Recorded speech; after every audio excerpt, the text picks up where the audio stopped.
જય હિન્દ જય ભારત। સ્વાગત છે તમારું ગુજરાત સરકારી હબ ચેનલ પર।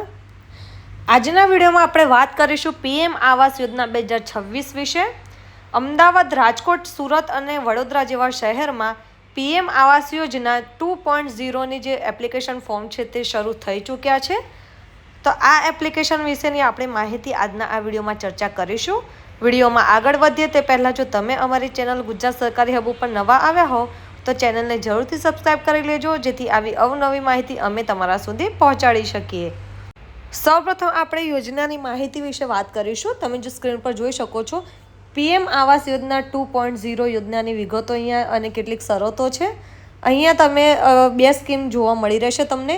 ફર્સ્ટ જે સ્કીમ છે ત્યાં છે સ્વયં નાણાં સંચાલિત યોજના, એટલે કે કબજો મળે ત્યાં સુધી તમારે પૂરી કિંમત ભરવાની રહેશે આ યોજનામાં।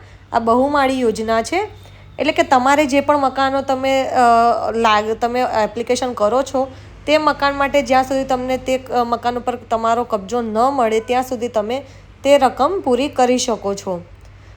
અહીંયા તમને યોજનાના સ્થળ આપેલા છે ડિવિઝન વાઇઝ, જેમ કે અમદાવાદ છે તો અમદાવાદમાં અમદાવાદ તેમજ હાથીજણ, રાજકોટ છે તો ઉપલેટા, અમરેલી, જેતપુર અને મહુવા, સુરત છે તો ત્યાં સચિન કંસાળ, નવસારી, જ્યારે વડોદરા છે તો પાદરા। આ રીતે યોજનાનું સ્થળ અને ડિવિઝન તમને અહીંયા આપેલું છે। યોજનાનું નામ EWS2 રહેશે। જે કાર્પેટ એરિયા છે તે અંદાજિત રૂપે 41 ચોરસ મીટર, એટલે કે 441 ચોરસ ફૂટ જેટલો અંદાજે તમારું જે મકાનનો એરિયા છે તે રહેશે।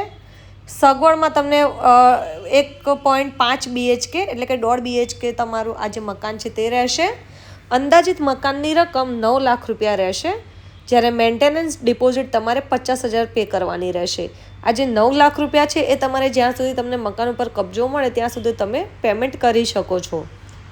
આ અંગે કેટલીક શરતો પણ તમને અહીંયા જણાવવામાં આવી છે કે લાગુ પડતા રાજ્ય કેન્દ્ર સરકારના કરવેરા અરજદારે અલગથી ભરવાના રહેશે।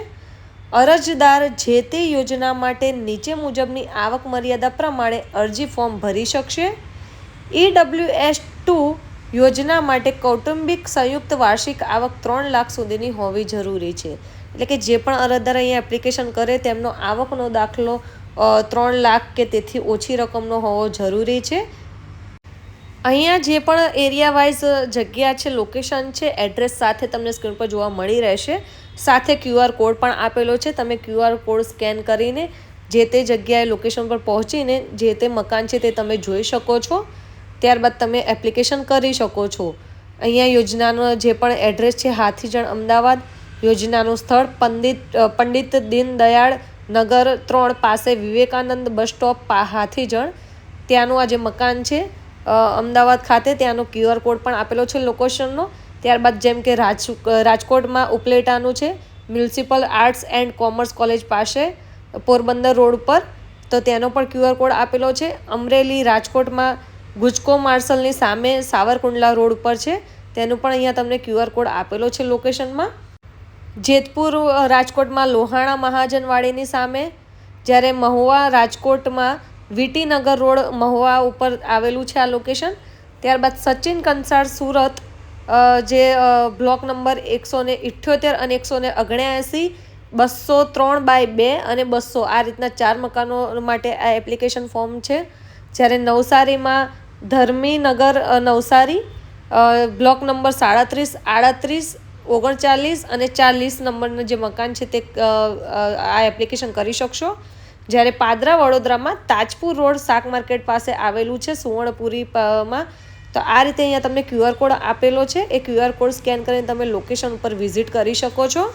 આ એક તૈયાર જે છે મકાનો, તે તૈયાર મકાનોના જ અહીંયા એપ્લિકેશન ફોર્મ ભરવામાં આવે છે। આ જ લોકેશન ઉપર આ જ મકાનોમાં કિંમત પણ એટલી જ રહેશે 9 લાખ સુધીની, પરંતુ અહીંયા થોડીક શરતો ચેન્જ કરવામાં આવી છે, તો તે વિશે આપણે વાત કરીશું। અહીંયા જણાવવામાં આવ્યું છે કે લાગુ પડતા રાજ્ય કેન્દ્ર સરકારના કરવેરા અરજદારે અલગથી ભરવાના રહેશે। પ્રધાનમંત્રી આવાસ યોજના શહેરી 2.0 અંતર્ગત પાત્ર ન ઠરાવતા લાભાર્થીઓ જો પોષણક્ષમ ભાવે સમાન પ્રકારના આવાસ મેળવવા ઈચ્છે તો ગુજરાત હાઉસિંગ બોર્ડના વિનિમયો અનુસાર તેમની પાત્રતા ચકાસી મકાનો ફાળવવાનો વિકલ્પ ઉપલબ્ધ રહેશે. અરજદાર આ વિકલ્પ સ્વીકારશે તો પીએમ આવાસ યોજના 2.0 યોજનામાં ખાલી રહેલા મકાનો બોર્ડના પ્રવર્તમાન નિયમો મુજબ ઓનલાઈન ડ્રો દ્વારા તેમને ફાળવવામાં આવશે. એટલે કે જે લાભાર્થીઓ અહીંયા ક્રાઇટેરિયામાં નથી આવતા તેઓ પણ આ મકાન મેળવવા ઈચ્છતા હોય તો તે પણ અહીંયા જો મકાન ખાલી રહેશે તો તેમને પણ ફાળવવામાં આવશે ડ્રો દ્વારા. અરજદાર અને અથવા તો તેમના કુટુંબમાં કોઈ પણ સભ્યના નામે સંબંધિત યોજનાના સ્થળની 8 કિલોમીટરની અંદર ત્રિજ્યા અંતર્ગત કોઈ મકાન અથવા પ્લોટ ન હોવો જોઈએ. વધુ માહિતી તમને ઓફિશિયલ વેબસાઇટ pmay.urban.government.in ની વેબસાઇટ ઉપરથી મળી રહેશે. એપ્લિકેશન પણ તમારે ત્યાંથી જ કરવાની રહેશે. અપ્લાય ફોર PMAY 2.0 આટલું તમે ટાઈપ કરશો તમારા મોબાઈલ કે લેપટોપમાં ગૂગલમાં એટલે તમારી સામે વેબસાઇટ આવી જશે. આ વેબસાઇટ ઉપર તમારે ક્લિક કરીને અપ્લાય ફોર PMAY 2.0 પર ક્લિક કરશો એટલે તમારી સામે એક પેજ આવી જશે. ત્યાં તમને તમારા જે પણ ડોક્યુમેન્ટ્સ છે તે જણાવવામાં આવશે. ડોક્યુમેન્ટ્સમાં તમારી પાસે ફેમિલી જે મેમ્બર છે તેમના દરેકના આધાર કાર્ડ, જે પણ ઉમેદવાર અહીંયા અરજી કરે છે તેમનું Aadhaar card, PAN card, ration card, આવકનો દાખલો, આટલા ડોક્યુમેન્ટ્સ હોવા ફરજિયાત રહેશે. ત્યારબાદ તમારે આધાર ડિટેલ્સ તમારે અહીંયા અપડેટ કરવાની રહેશે અને આધાર ડિટેલ્સ એડ કરશો એટલે તમારી સામે એક ઓટીપી જનરેટ થશે. ઓટીપી એડ કરીને તમારે બેંક ડિટેલ્સ એડ કરીને દરેક પર્સનલ ડિટેલ્સ ફિલઅપ કરશો એટલે તમારું એપ્લિકેશન ફોર્મ છે તે સબમિટ થઈ જશે.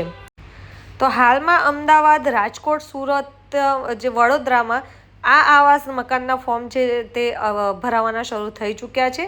તો આ વિડીયોને વધુને વધુ શેર કરજો જેથી જે લોકો મકાન વિહોણા છે તે આ એપ્લિકેશન કરીને પોતાના ઘરનું સપનું પૂરું કરી શકે. માહિતી તમને ઉપયોગી લાગી હોય અને વિડીયો પસંદ આવ્યો હોય તો વિડીયોને જરૂરથી લાઇક કરી લેજો. સાથે જ એપ્લિકેશન કરવામાં કોઈ પણ તમને પ્રોબ્લેમ જણાતી હોય તો જરૂરથી અમને કમેન્ટ બોક્સમાં કમેન્ટ કરજો.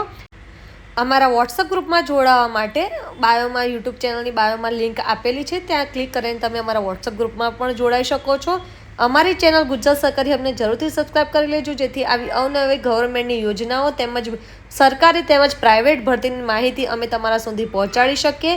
સાથે જ અમારા ઇન્સ્ટાગ્રામ આઈડીને પણ ફોલો કરવાનું ભૂલશો નહીં. ઇન્સ્ટાગ્રામ આઈડી ઉપર તમને અવનવી જે યોજનાઓ છે, ભરતી છે તેમજ તમને સોશિયલ મીડિયાને લગતી ઇન્ફોર્મેશન પણ મળતી રહેશે. ચેનલને જરૂરથી સબસ્ક્રાઈબ કરી લેજો જેથી એપ્લિકેશનનો વિડીયો પણ આવી જશે જે તમે જોઈને સ્ટેપ બાય સ્ટેપ ઘરે બેઠા તમારા મોબાઈલ થ્રુ તમે એપ્લિકેશન ફોર્મ ભરી શકશો.